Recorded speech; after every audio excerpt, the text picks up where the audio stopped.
Police release a description of a suspect in a brazen daylight shooting at the Malvern Town Centre. After 3 months, there may be light at the end of the tunnel for striking York Region transit workers. Humber News starts now.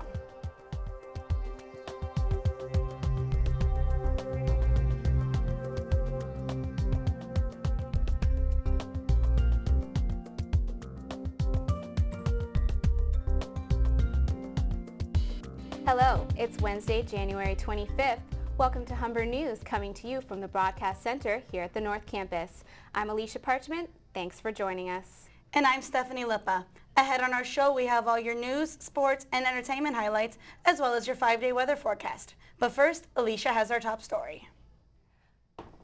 Bus commuters are crossing their fingers as York Region Transit has reached a tentative deal with some of their striking drivers. Humber News reporter Justin Irwin has more. For the past 3 months, more than 45,000 York Region commuters have been finding alternative ways to get to the TTC. If the deal goes through, people will be able to get to Finch Station much faster. The ordeal created a mixed reaction from commuters, from confusion and frustration to relief that they'll finally be able to get to work on time. Is this for sure? Or?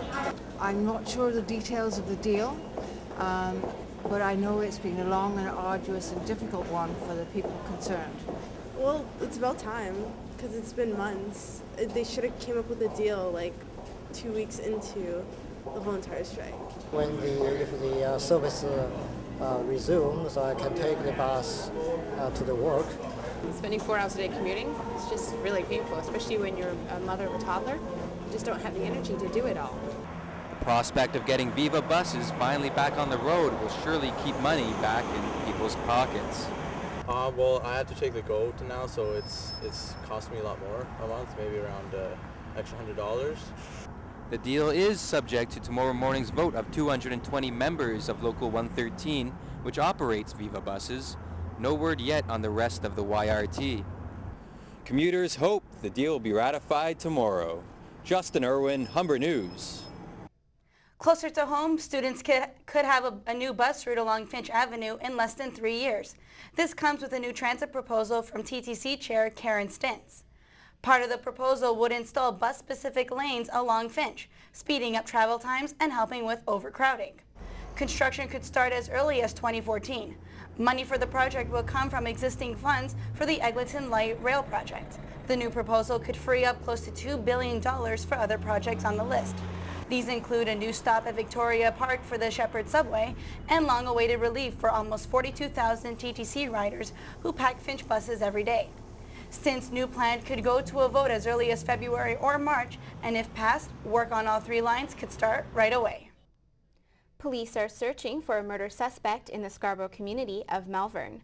Police released a description of the suspect this morning, saying he was wearing dark clothing and armed with a long-barreled firearm.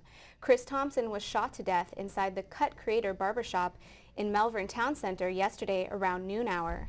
Friends described Thompson as a reliable, trustworthy employee who had no known gang relations. This is Toronto's 5th homicide murder of the year. The closing submissions in the trial of a man charged with murder continue today. Peter Kemp, lawyer for Mohammed Shafia, said in a statement that the evidence shows there was not enough time for the accused to carry out a complex multiple slaying. The bodies of Shafia's 3 daughters and first wife were found in the family's car, submerged at the bottom of a shallow canal near Kingston, Ontario. The prosecution is making its final arguments today. The uncertain economic climate worldwide is hurting Canada's labour market. According to a new report, Canada's job market was unsteady in 2011, with all economic growth occurring in the first half of the calendar year. The Bank of Canada says job creation levels are lower now than any non-recession period. Ontario and BC had the biggest drops in job quality in 2011. Alberta is generating the most high-quality jobs. Students at Humber's North Campus had a chance today to check out how they could advance their education. The annual degree fair gave students the opportunity to meet with more than 45 representatives from schools across North America. Colleges and universities from as far away as Great Britain and even Australia were on hand to recruit students and answer questions about studying abroad. Schools use buttons, pens, and pamphlets to entice potential students. The degree fair will continue tomorrow at Humber's Lakeshore campus from 9:30 to noon in the Yale Building's West Cafeteria. When we come back, we'll have more news from around the country and the world. Lauren Stushensky will have the sports news, and Kate Foster will have your 5-day weather forecast. This week, we'll continue experiencing winter temperatures, but nothing too chilly. The fairly mild weather will bring us some rain, but by the weekend, we should be seeing some snow flurries. I'll bring you the full 5-day forecast after the break.